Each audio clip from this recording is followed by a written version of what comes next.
Muito bem, nós estamos começando mais um HDL Podcast e você é muito bem-vindo, pois hoje vamos tratar de um assunto empolgante, muito empolgante. Vamos falar sobre a Nova Jerusalém. É isso mesmo, a Nova Jerusalém. Então você não saia daí, porque logo depois da vinheta nós estaremos de volta para debulhar, à luz das Escrituras, este empolgante, consolador tema das Escrituras, a Nova Jerusalém.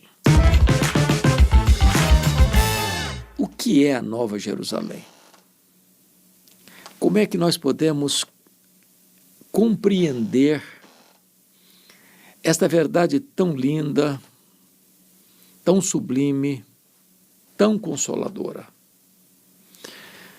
A Bíblia usa termos correlatos, por exemplo, a Nova Jerusalém,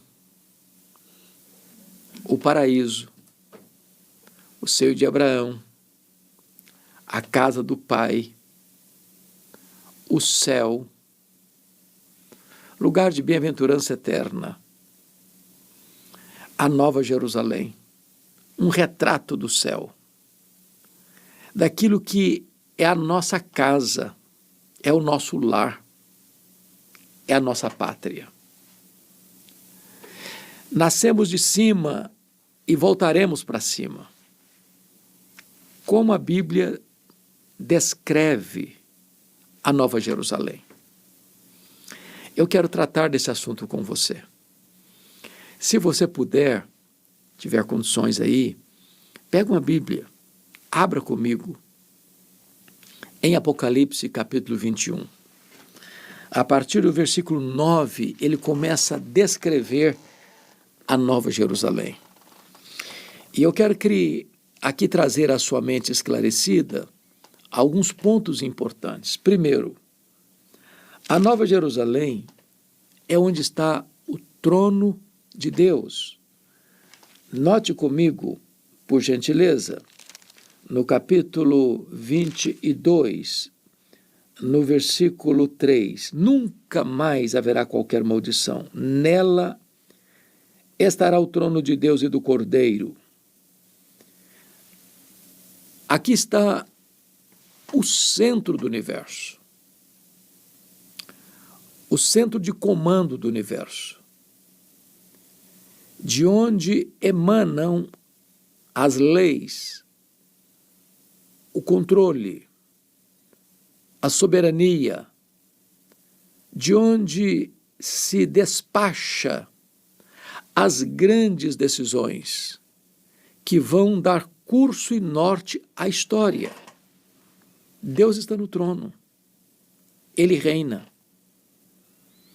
Ele quem levanta, Ele quem abate, Ele quem dá vida, Ele quem tira a vida, Ele quem põe no trono, Ele quem tira do trono, Ele quem enriquece, Ele quem empobrece, Ele quem olha para as nações e as considera como um vácuo. Ele quem olha para os príncipes e os vê como nulidades. Ele quem dá as suas ordens e até os anjos saem para obedecê-lo. O trono de Deus é o centro do universo, porque o centro do universo não é o homem, é Deus. E na Nova Jerusalém está o centro de comando do universo, porque aquele que é o Rei dos Reis, o Senhor dos Senhores, que tem as rédeas da história em suas mãos, é quem está sentado no trono, que está na Nova Jerusalém. Portanto, nesse lugar não pode existir maldição. Está escrito que nunca mais haverá qualquer maldição. Nela, na Nova Jerusalém, estará o trono de Deus e do Cordeiro. A segunda coisa que eu quero destacar para você é que a Nova Jerusalém é também uma superposição de imagem, conforme o verso 9. Então veio um dos 7 anjos que tem as 7 taças cheias dos últimos 7 flagelos e falou comigo, dizendo: vem mostrar-te-ei a noiva, a esposa do Cordeiro. E me transportou em espírito até uma grande e elevada montanha e me mostrou a santa cidade, Jerusalém, que descia do céu da parte de Deus. Então, veja você que a noiva, a igreja e a Nova Jerusalém são imagens superpostas. Ele foi chamado para ver a noiva. Ele foi chamado para ver a esposa do Cordeiro. Quando ele olha, ele vê a Nova Jerusalém, a cidade santa. De tal maneira que a igreja estará na Nova Jerusalém e ela é representada pela própria Nova Jerusalém. A igreja glorificada, a igreja bela, sem ruga, sem mácula, sem mancha, santa, sem defeito, gloriosa, cheia do brilho da presença do próprio Deus. Esta é a realidade da Nova Jerusalém. Mas me permita ainda, no versículo de número 11 está escrito: a qual tem a glória de Deus. O seu fulgor era semelhante a uma pedra preciosíssima, como pedra de jaspe cristalina. Então essa igreja, está o trono de Deus nela, ela é a própria esposa, a noiva, e ela é bela de ser vista por fora.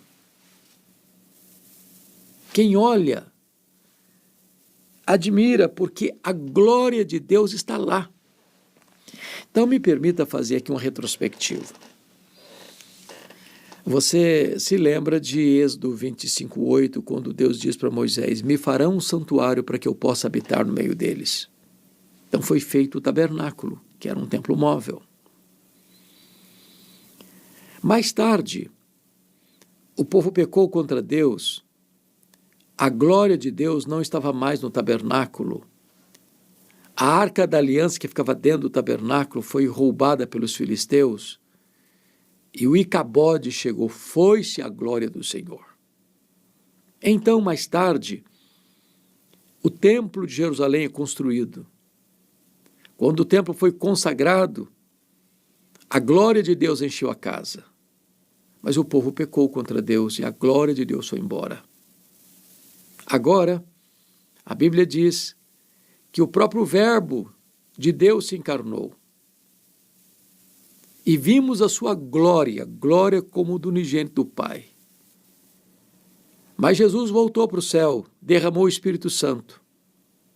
E o Espírito Santo habita em nós. E nós, o nosso corpo, é o templo, a morada, o santuário, o santo dos santos onde Deus habita.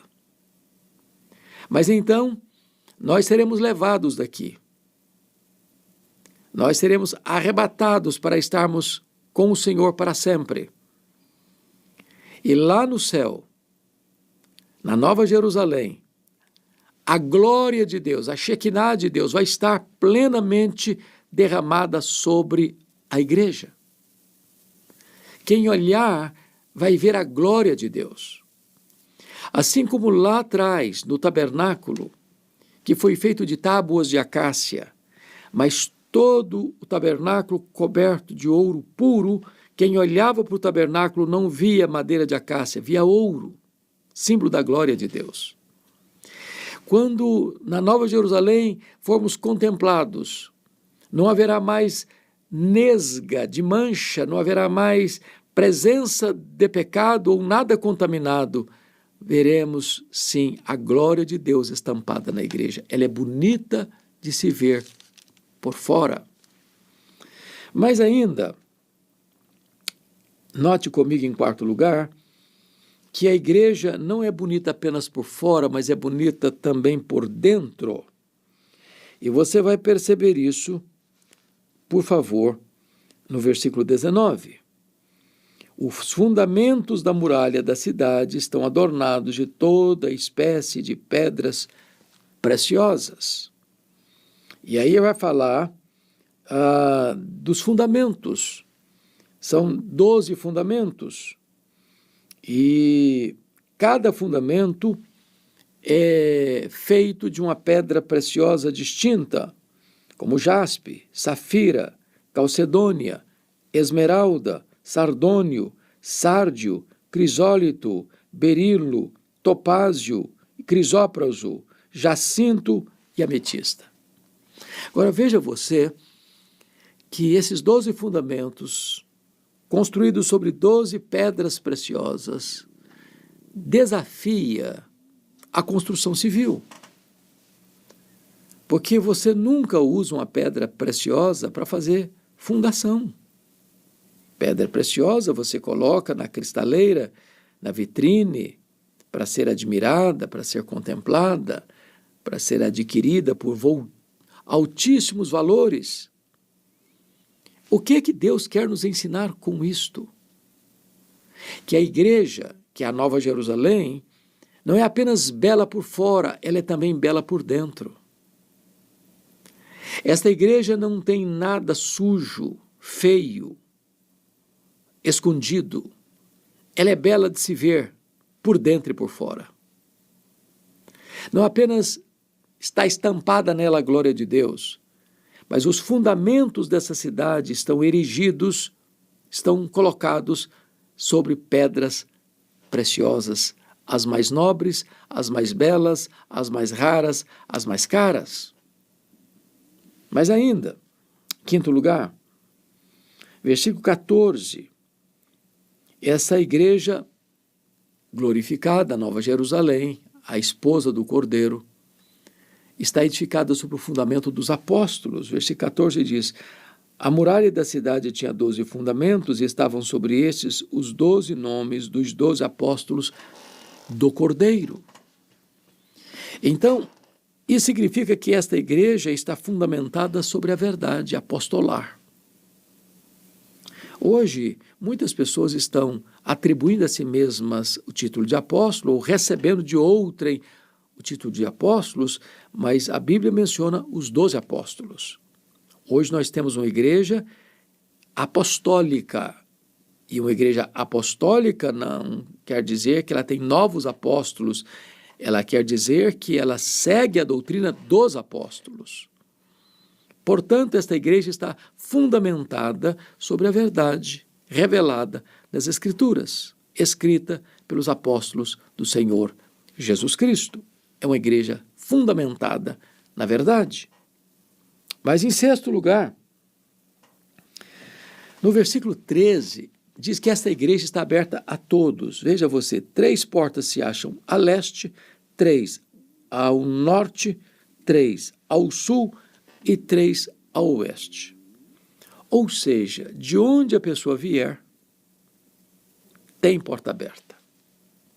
Esta igreja é aberta a todos, sem exceção, sem acepção. Veja você que esta igreja é aberta àqueles por quem Cristo morreu e comprou com seu sangue, tá? Apocalipse 5:9, de todas as tribos, raça, povo, língua e nação. Então são judeus e são gentios. São povos de todas as raças, de todas as etnias, de todas as línguas, de todas as culturas. Não há preconceito entre ricos e pobres, doutores, analfabetos, religiosos, não religiosos, brancos, amarelos, negros, todos são bem-vindos e para todos tem portas abertas. Não importa se vem do leste ou do norte, ou do sul ou do oeste, todos são bem-vindos, todos são chamados, todos são convidados, a todos é oferecido a salvação em Cristo Jesus. Ela tem portas abertas para todos. Mas, permita-me ainda dizer, em sétimo lugar, que esta igreja que tem portas abertas para todos não tem portas abertas para tudo. Porque o verso 27 diz assim: nela nunca, jamais penetrará coisa alguma contaminada, nem o que pratica abominação e mentira, mas somente os inscritos no livro da vida do Cordeiro. Então, escute isso. Tem portas abertas para todos, mas não tem portas abertas para tudo. A Nova Jerusalém não será uma igreja inclusiva, que diz para as pessoas: venha como você está e permaneça como você quiser. Não. Lá não entra nada contaminado. Hoje muitas igrejas não estão abertas a todos, mas estão abertas a tudo. Por isso se contaminaram, por isso se mundanizaram, por isso se perderam. Mas a igreja que seremos ensina a igreja que somos. A igreja glorificada ensina a igreja que caminha na terra. A igreja triunfante ensina a igreja militante. De tal maneira que lá a porta está aberta para todos, mas não está aberta para tudo, porque o pecado não tem entrada lá e nada contaminado entrará lá. Portanto, vamos à 8ª lição. A Nova Jerusalém é transparente. No versículo 21 está escrito assim, na parte B: a praça da cidade é de ouro puro, como vidro transparente. Isso é incrível, porque esta figura significa que na Nova Jerusalém não tem arquivo secreto. Na Nova Jerusalém não tem caixa 2 moral.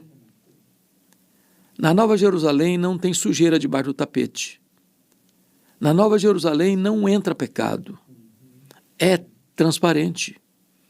De tal forma que a igreja hoje ainda tem joio no meio do trigo, tem lobo no meio das ovelhas, tem máscaras que escondem a verdadeira identidade. Mas na Nova Jerusalém não tem máscara, não tem capuz, não tem hipocrisia, não tem lobo, não tem joio, não tem falsidade. A Bíblia diz que lá tudo está na luz. A praça da cidade é de ouro puro, como vidro transparente. Santidade plena. Mas, por favor, em 9º lugar, versículo 22 mostra que na Nova Jerusalém não haverá religiosidade institucional. Porque está escrito assim: nela não vi santuário, porque o seu santuário é o Senhor, e o Deus Todo-Poderoso, e o Cordeiro. No verso 3 de Apocalipse 21 está escrito: então ouvi grande voz vinda do trono, dizendo: eis o tabernáculo de Deus com os homens, Deus habitará com eles. Eles serão povos de Deus, e Deus mesmo estará com eles. Não tem santuário. O próprio Deus é o santuário. Não há instituição religiosa. Agora, nós habitaremos nele e ele habitará em nós. Deleitaremos-nos nele e ele se deleitará em nós com alegria. Agora seremos a noiva do Cordeiro, noiva sem mácula, sem mancha, sem ruga, santa e sem defeito. Nós desfrutaremos de uma comunhão ininterrupta. Não haverá sagrado e profano. Nós seremos todos circunscritos e vazados pela plena presença de Deus, pela glória de Deus que vai estar sobre nós, e nós habitaremos nele e ele em nós. Essa é a realidade da Nova Jerusalém. Mas veja você, em último lugar, em 10º lugar, que na Nova Jerusalém nós reinaremos com Cristo e o serviremos, porque está escrito, veja você comigo, versículo 5, então já não haverá noite, não precisam eles de luz de candeia, nem da luz do sol, porque o Senhor Deus brilhará sobre eles e reinarão pelos séculos dos séculos. Nós assentaremos em tronos, nós julgaremos as nações, nós julgaremos os próprios anjos caídos. Nós seremos glorificados. Não apenas seremos conduzidos à glória, mas também ao trono. Nós seremos exaltados à posição de corregentes com Cristo. Esta é a posição de tanta honra que Deus conferiu à noiva, à igreja, à esposa do Cordeiro, à Nova Jerusalém. Que verdade bendita! Há um hino que cantamos que diz que nem metade da glória se contou ao mortal.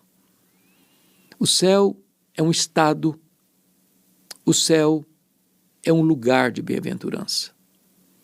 O céu é a nossa pátria.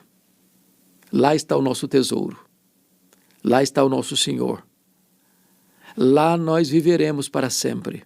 Aqui somos peregrinos. Aqui somos estrangeiros. Aqui estamos de passagem. Aqui não é o nosso lar permanente. Nós estamos a caminho do céu. Nós moraremos lá. Habitaremos lá. Esse céu é o céu de glória, onde não tem choro, onde não tem dor, onde não tem luto, onde as primeiras coisas já terão passado, onde nós contemplaremos a Jesus face a face, o serviremos e com ele reinaremos pelos séculos dos séculos. Esta é uma mensagem de esperança e de consolo. Esta é uma mensagem de certeza e de segurança. Se esta mensagem abençoou seu coração, rogo a você que a compartilhe com outras pessoas. Se você ainda não está inscrito no nosso canal, inscreva-se e torne-se um parceiro nosso na divulgação da palavra de Deus viva e poderosa, eficaz e atual, palavra que ilumina os olhos, palavra que dá sabedoria aos simples, palavra que restaura a alma. Deus abençoe sua vida. Um grande abraço.